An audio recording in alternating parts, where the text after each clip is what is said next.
I'm installing a 4x4 winch. Oh, just trying to get it to operate first. On the back of my Toyota Dyna flat tray. I've got it set up to the point where we've got active power coming in, negative power coming in, directional switch,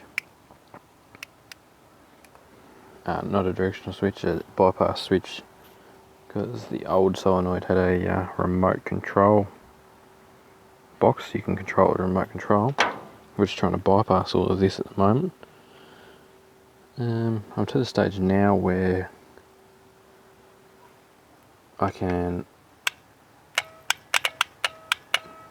activate the solenoid manually, like that. All these two winding sets get power.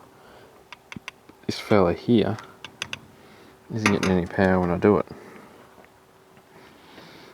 Now, my workmate I got it off said the old solenoid that was in this control box, it's just an eBay kind of brand winch, I believe, £12,000 thing. Not to say that they're not good, I haven't said that yet. But just pulling this old solenoid apart a bit, see if I can work out what or where it's gone wrong.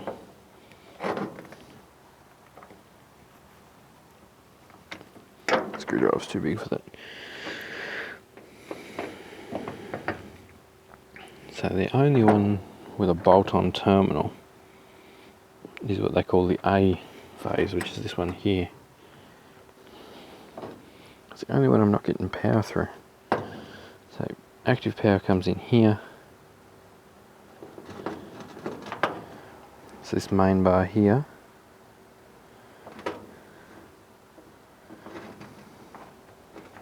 The way it appears from the inside of this is it should go straight out of this to the active phase. These two are your different directions. So depending on which solenoid pulls is which direction your winch goes.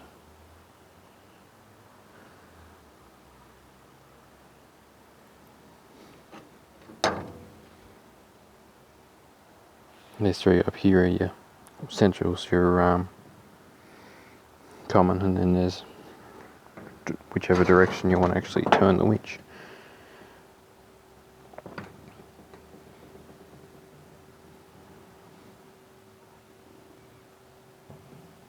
So I'm putting power in there and it's nothing's getting to that. Got nothing in. I've checked all the three cables for continuity. They all go down to like almost 0 ohms because they're such decent sized cables. So I don't know whether the solenoid's faulty as well, so it's not letting power get to that. Not letting it get to that phase. But if I just jump those two, as you see, we get a massive dead short.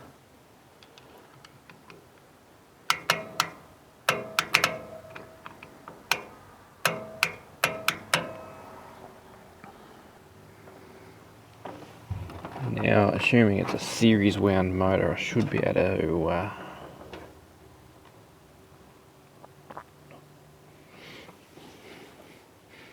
get a resistance between windings.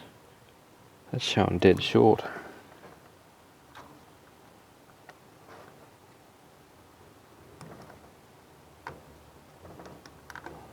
It's showing open. It's showing open. Doesn't make much sense.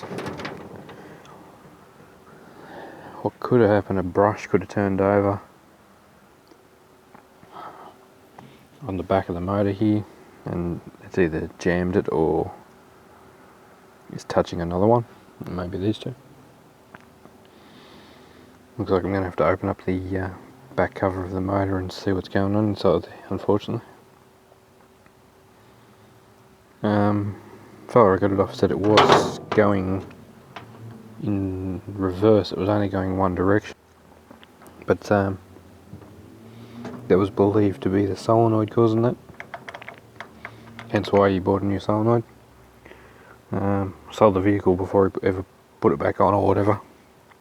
Or maybe he never put it on the vehicle. But yeah, he was just reversing the polarity to get wind in whenever he needed it, so he just reversed the polarity that fed it. Now, I'm a bit puzzled as to why it doesn't want to travel in either direction. It shows a dead short. Wonder what it does from the ground. Should be able to wedge that in there.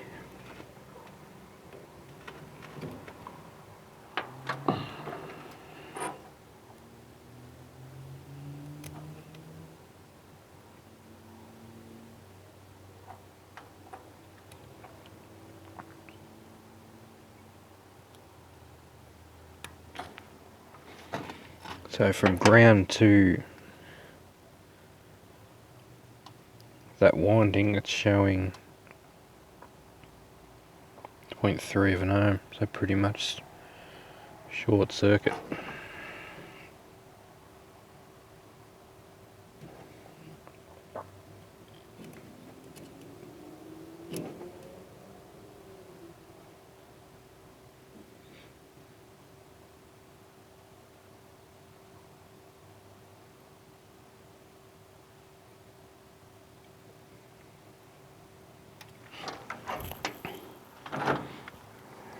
So yeah, it's unfortunate. I didn't really even try it with this solenoid to see if it would work, because there was a replacement straight away to do. Even still, I haven't made the motor move in either direction at all yet. I haven't even got a clunk or a movement out of the motor, so my fear is that the motor is just straight up seized. I pulled the inspection caps out of the side of it, and it's not full of water or anything, just dirty because it's been on a four-wheel drive like all winches are.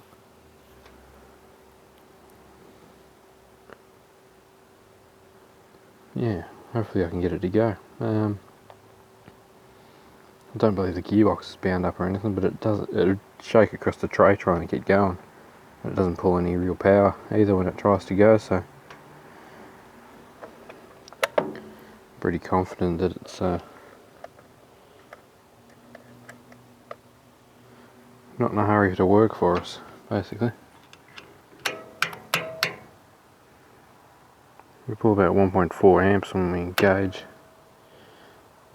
contactor, solenoid, whatever you want to call it.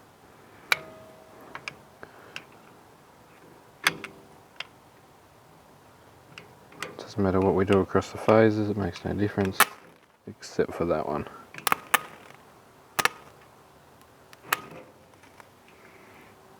That actually went over 400 amps. Just then. See, the screwdriver's still smoking.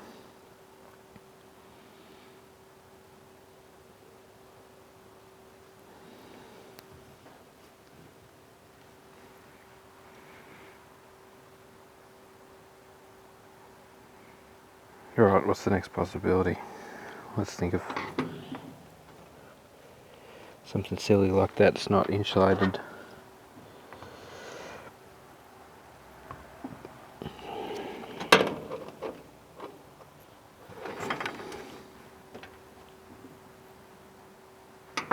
It does in fact look alright. It's got a insulating spacer there.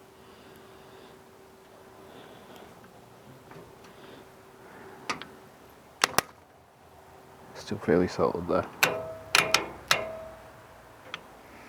Gotta give me vehicle battery a bit of credit there, that put out quite a bit of current, sustained too. That was huge. It went up over 400 amps completely.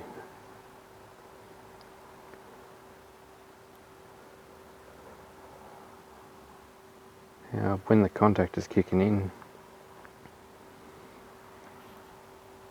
it's not at all activating that phase, otherwise we'd get massive current draw down here, you'd see it.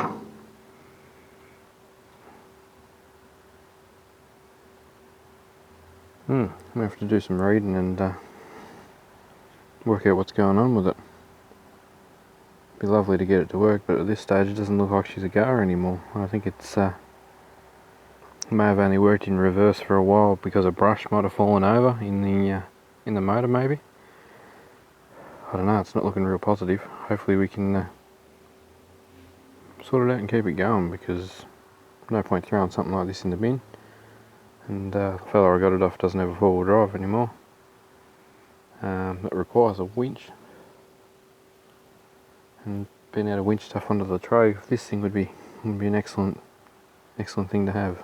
Oh well, doesn't look like this winch wants to play ball for tonight. I'll work on exposing the end cap of that motor. Sometimes you got to tap them around with a chisel. Some of them got a thread, some of them don't.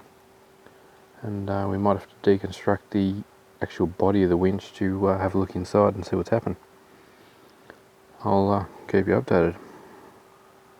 Hopefully it's something simple still, and as simple as a brush or whatever. If it's open, we'll replace the brush as well while we're there. I don't believe it's had a stupidly large amount of work. The winch cable looks fine on it. It doesn't look damaged or kinked or anything. So it's all positives. We'll open him up and have a look. Thanks for watching. Keep you updated.